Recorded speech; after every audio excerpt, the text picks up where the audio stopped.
¿Qué tal, mis queridos amigos y hermanos en Cristo? Espero que estéis gozando de un buen día. Aquí estamos juntos para reflexionar una vez más en la palabra del Señor. El tema de hoy lleva por título ¿qué es y de dónde procede el espiritismo? Está basado en la primera epístola de Pablo a Timoteo, capítulo 4, versículos 1 y 2, que dice así: Pero el Espíritu dice claramente que en los postreros días algunos apostatarán de la fe, escuchando a espíritus engañadores y a doctrinas de demonio, por la hipocresía de mentirosos que tendrán cauterizadas su conciencia. La humanidad toda participa de la esperanza de prolongar su vida más allá de esta. Es por eso que muchos están propensos a aceptar cualquier teoría que proporcione una vislumbre de la vida del más allá. El misterio que rodea las escenas que se producen en los lugares donde se realizan sesiones ha sido aceptado muchas veces tanto por los indiferentes como por los hombres de ciencia como prueba de las comunicaciones que realizan los espíritus. Y pretenden que creamos que esos espíritus son en realidad nuestros seres amados que han muerto.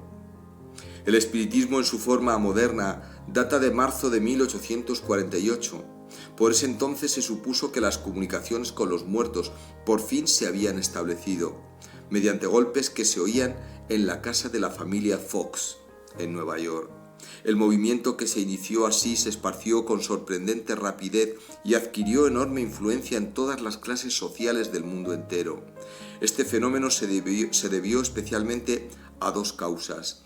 En primer lugar, al natural anhelo de los vivos respecto de sus amados muertos, y en segundo término a las evidentes demostraciones de fuerzas sobrenaturales que declaran ser los espíritus de los muertos. Y cuando de esas fuentes llegan mensajes inteligentes, diciendo ser papá o mamá o de otra persona cuya memoria recordamos con cariño, la atracción que ejercen sobre las personas solitarias y nostálgicas es sencillamente irresistible.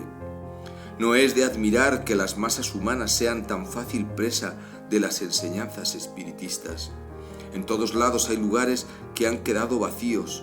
El monstruo de la muerte, cuyos tentáculos envuelven a un mundo en agonía, penetra sin ser invitado tanto en el palacio del poderoso como en la casa del pobre. Su aguijón no es un flagelo imaginario. Corazones despedazados y esperanzas frustradas son los testigos de la realidad del abrazo fatal con que envuelve a los hijos de los hombres. Y por otra parte, el vacío de la sepultura, el gran más allá, hacia donde han partido millones de personas para no volver jamás. Ah, pero ellos vuelven, proclama el espiritismo, vuelven con palabras de consuelo y de consejo, vuelven para suavizar corazones heridos, reconstruir esperanzas deshechas, vuelven trayendo nuevas de ese gran más allá. Ellos vuelven. Es la aseveración del espiritismo. El hombre, perplejo, busca orientación y consejo en las eminencias de la filosofía. Contrasentido, fraude, prestidigitación, declara un eminente hombre de ciencia. Auténtico, verídico, la esperanza del mundo, afirma otro. Más perplejo aún, el hombre busca el consejo de los doctores en teología. El hombre vive en el espíritu después de la muerte y el espíritu de los muertos proporciona consuelo a los vivos. La inmortalidad del alma es un hecho indiscutible, es la aseveración de los teólogos. Pobre hombre confundido, perplejo, afligido, sus pensamientos se asemejan a un remolino y lo más probable es que sea arrastrado a la vorágine de lo ilusorio. La Biblia, con autoridad divina, responde a las preguntas: ¿dónde están los muertos? ¿Regresan? Ella nos habla acerca del origen del espiritismo y de la fuente de su poder, revela el significado oculto de los fenómenos espiritistas, nos dice cuál es el poder o la fuerza a la que se entrega un médium. Entonces, ¿por qué los hombres se alejan de la palabra del Dios vivo a las fábulas y tradiciones de los así llamados sabios? Debe ser porque la Biblia aún tiene su lugar en la estantería de la familia, pero no es estudiada, ni leída, ni conocida. Debemos recordar las conclusiones a las que han llegado decenas de eminentes hombres de ciencia después de observar estas manifestaciones. Según ellos, no son una mezcla de trucos y fraudes que muchos unen a la idea de la actuación de los médiums. Es más que difícil que esos hombres sean engañados, ya que las pruebas del laboratorio han demostrado la existencia de espíritus que obran separadamente del dominio físico. ¿Podemos entonces nosotros, sin ser impertinentes, dudar de las conclusiones a que han llegado algunos de ellos, de que esos espíritus son los espíritus descarnados de los muertos? Y no podemos ir más lejos y reconocer que por lo menos algunos de los fenómenos del espiritismo son producidos por agentes espirituales activos que, aun cuando no admitamos que en algún tiempo hayan estado encarnados en algún ser humano. Precisamente en este punto está el nudo del asunto, no en lo que respecta a los poderes extraños, sino en la condición a la que queda reducido el hombre en la muerte. Si cuando muere sigue viviendo y continúa siendo un ser consciente, tenemos base para aceptar el espiritismo. Si, por el contrario, los muertos están realmente muertos, tal como lo aprecian nuestros ojos físicos, las declaraciones del espiritismo son falsas, aun cuando queden en pie los fenómenos que en él se manifiestan. Con respecto a este asunto, tenemos la posibilidad de indagar acerca de si los muertos estarán o no conscientes, no solamente por lo que nosotros podemos apreciar, parecen dormir inconscientes, sino que también la Biblia enseña que ese es precisamente el estado en el que se encuentran. Y cuando una persona, actuando como medium espiritista en la mística atmósfera de una sesión, nos dice tranquilamente que se ha presentado alguno de nuestros amigos o seres queridos muertos y que desea hablarnos, tengo el derecho de dudar de esa afirmación, porque la Biblia me dice que los muertos nada saben, Eclesiastés 9:5, porque la Biblia me dice, pues sale su aliento y vuelve a la tierra en ese mismo día, perecen sus pensamientos, Salmo 146:4. Ahora bien, si en la hora de la muerte los pensamientos perecen, de modo que el que ha muerto nada sabe, como lo afirman los pasajes que acabamos de mencionar, tengo entonces que sacar la conclusión de que el médium ha sido engañado y que en esa sesión se ha presentado un espíritu que no es el de mi amigo o mi ser querido muerto. El investigador sincero no tiene por qué tener dudas con respecto a la identidad de esos espíritus. La revelación divina conocía perfectamente su existencia y asegura que se trata, sí, del diablo y sus ángeles. Mateo capítulo 25, versículo 41. Así como hay ángeles buenos que son espíritus ministradores enviados para servicio a favor de los que serán herederos de la salvación, dice Hebreos 1:14. También hay ángeles que no guardaron su dignidad, sino que abandonaron su propia morada. Judas 6. San Pedro habló de ellos como de ángeles que pecaron. Segunda epístola de Pedro 2:4. Acerca del jefe de ellos dijo Juan, y fue lanzado fuera el gran dragón, la serpiente antigua, que se llama Diablo y Satanás, el cual engaña al mundo entero. Fue arrojado a la tierra y sus ángeles fueron arrojados con él. Apocalipsis 12:9. En este pasaje que acabo de leer, se nos habla de un espíritu malo, cuyo carácter es falso. Pretende ser lo que no es. Ya en el Edén se presentó a nuestros primeros padres como consejero y benefactor y los indujo a desobedecer al Señor. Después que Dios le permitiera probar a Job, le sugirió por medio de su desanimada esposa que maldijera a Dios y que muriera. Se le apareció al rey Saúl en el aposento de la hechicera de Endor, aparentando ser Samuel, el profeta que ya había muerto. Se paró ante Josué, el sumo sacerdote, con el aspecto de un ángel de luz, con el propósito de estorbarlo, pero el Señor lo reprendió. Asumiendo la actitud de un sabio consejero, llevó a Judas a traicionar a su Señor, indujo a Ananías a mentirle al Espíritu Santo, y es así como se introdujo el pecado en la iglesia cristiana primitiva. Se disfraza de ángel de luz, dice Pablo en 2 de Corintios 11:14, pero domina en el imperio de la muerte, dice Hebreos 2:14. Debido a su abultado registro de falsedades y mentiras, el apóstol nos advierte: pero temo que como la serpiente con su astucia engañó a Eva, vuestros sentidos sean de alguna manera extraviados. 2 de Corintios 21:3. En cuanto a quién es Satanás y de dónde vino, o a la razón de su existencia, no necesitamos particularizar aquí. Baste decir que el santo registro, la palabra de Dios, revela que en otra ocasión Satanás formó parte de las huestes celestes que rodeaban el trono de Dios, a los que nosotros llamamos ángeles. Contrariamente al concepto que sustentan algunos, sabemos a ciencia cierta que los ángeles no son los espíritus de los que murieron en la tierra, porque la Biblia registra la existencia de ellos antes de que hubiera ninguna muerte sobre este planeta. Cuando leemos Apocalipsis 12, del 7 al 9, sabemos que algunos de esos ángeles se opusieron al gobierno de Dios y combatieron contra Jesucristo y sus ángeles.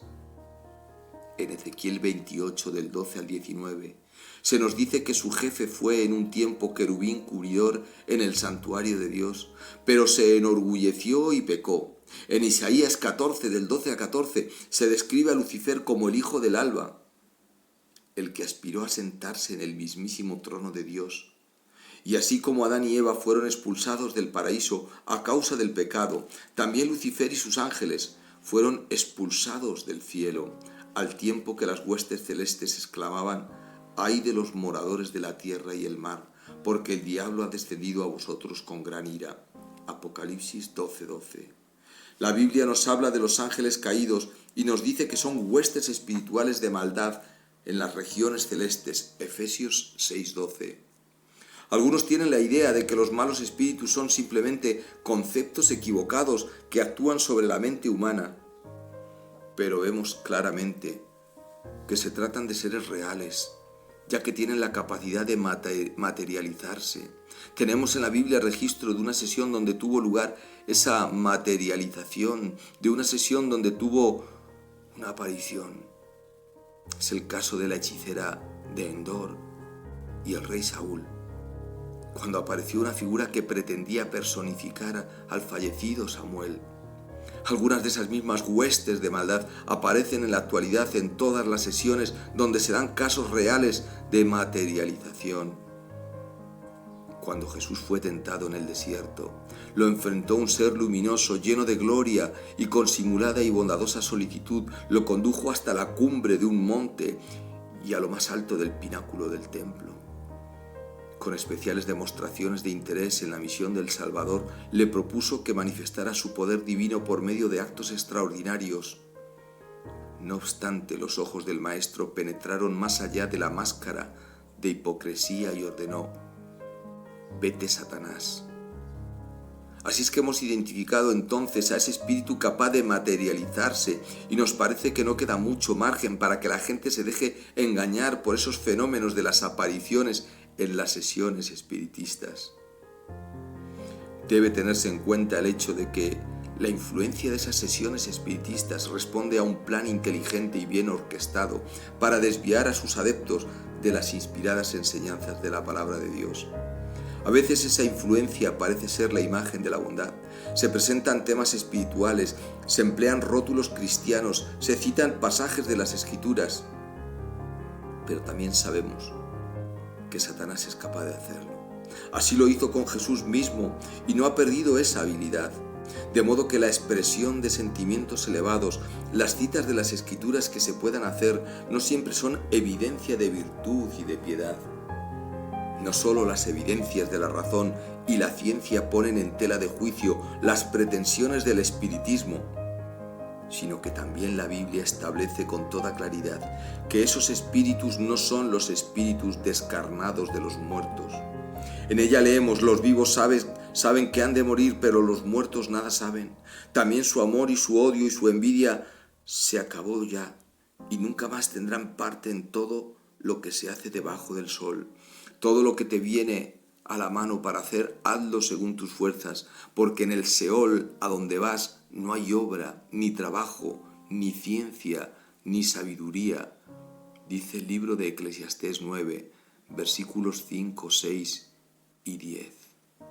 Un patriarca de la antigüedad respondió a la pregunta: «¿Si el hombre muriere, volverá a vivir?», con las siguientes palabras: Sus hijos tendrán honores, pero él no lo sabrá. O serán humillados y no entenderá de ello. Job 14, 14 y 21. Y a eso se añade el inspirado comentario sobre la muerte refiriéndose al hombre, pues sale su aliento y vuelve a la tierra, y en ese mismo día perecen sus pensamientos. Salmo 146:4. Por lo tanto, de acuerdo con las enseñanzas de la palabra de Dios, sabemos que la muerte no es simplemente una modificación de la vida, ni una liberación que permita entrar en una vida más plena, como enseña el espiritismo, sino que es la cesación de la vida, de la conciencia y de la actividad. El punto culminante del Evangelio de nuestro Señor Jesucristo es la redención de nuestro cuerpo. La resurrección de los muertos, dice Romanos 8:23. El Señor volverá un día. Esa es la realidad. El profeta Isaías dice: tus muertos vivirán junto con mi cuerpo, muertos resucitarán. Isaías 26:19. Y el sufrido siervo del Señor declaró: yo sé que mi Redentor vive, y al fin se levantará sobre el polvo, y después de deshecha esta mi piel, en mi carne he de ver a Dios, al cual veré por mí mismo, y mis ojos lo verán, y no otro. Job 19, 25 al 27. Por estos pasajes de la Escritura y por muchos más, podemos saber a ciencia cierta que la resurrección consistirá en que el cuerpo saldrá del sepulcro literal y físicamente, y que la vida futura será real, material, física y de suprema felicidad para los que acepten la salvación que nos llega a través de nuestro Señor Jesucristo. Pero para quienes rechacen esa salvación, habrá dolor, angustia, y después destrucción para siempre. Yo termino, mis queridos amigos y hermanos en Cristo. Tal vez te preguntes por qué no somos espiritistas. Y yo he intentado demostrarte que no podemos confiar en el espiritismo porque no se fundamenta, no se basa en las Sagradas Escrituras.